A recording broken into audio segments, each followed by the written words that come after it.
Musabakah Tilawatil Quran ke-28 Kota Ambon resmi ditutup. Suksesnya pelaksanaan Musabakah Tilawatil Quran ke-28 Kota Ambon 2018 yang dilaksanakan sejak tanggal 25 sampai 27 November secara resmi ditutup oleh Rafiq Afifuddin, anggota DPRD Kota Ambon, mewakili Ketua DPRD Kota Ambon. Sambutan Ketua DPRD yang dibacakan Rafiq Afifuddin mengatakan momentum kegiatan MTQ yang dilaksanakan ini sangat istimewa karena bertepatan dengan bulan kelahiran Nabi besar Muhammad SAW. Penyelenggaraan MTQ diharapkan semakin meningkatkan semangat belajar dan memahami isi kandungan Al-Quran dalam membentuk kepribadian masing-masing serta lebih baik dalam kehidupan di tengah keberagaman masyarakat Kota Ambon. Hal ini sesuai dengan tema MTQ yang diusung, yakni tingkatkan kualitas kehidupan beragama di Kota Ambon menuju masyarakat bersatu, bersaudara, dan bekerja sama.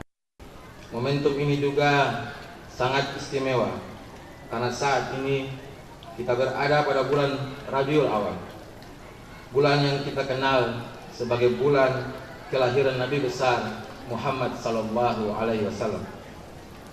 Selain itu, kegiatan ini juga dapat kita maknai sebagai upaya untuk tetap menjaga dan meningkatkan kemampuan masyarakat Muslim, khususnya di Kota Ambon, dalam membaca dan melafazkan Al-Quran yang diperindah dengan suara yang merdu menggunakan irama lagu yang ditentukan. Lagu di dalam Al-Quran itu tentu tidak sama dengan lagu-lagu dalam musik pada umumnya, tetapi memiliki ciri khas yang utamanya adalah pembaca akan mendapatkan ganjaran dari setiap huruf yang dilafazkannya.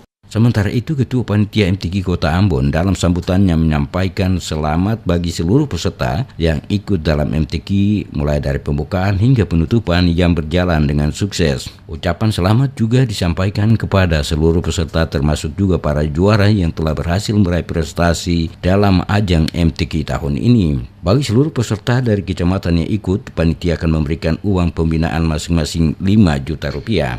Rangkaian acara penutupan penyelenggaraan MTQ Kota Ambon ke-28 diisi dengan pengumuman para pemenang sekaligus menyerahkan piala bagi seluruh peserta juara, termasuk penyerahan piala bagi juara umum yakni dari Kecamatan Nusaniwe. Terlihat hadir pada acara penutupan MTQ diantaranya Kepala Kantor Kementerian Agama Kota Ambon, Asisten 1 Kota Ambon, anggota DPRD Kota Ambon, dan ratusan peserta para tamu undangan lainnya hadir pada acara penutupan.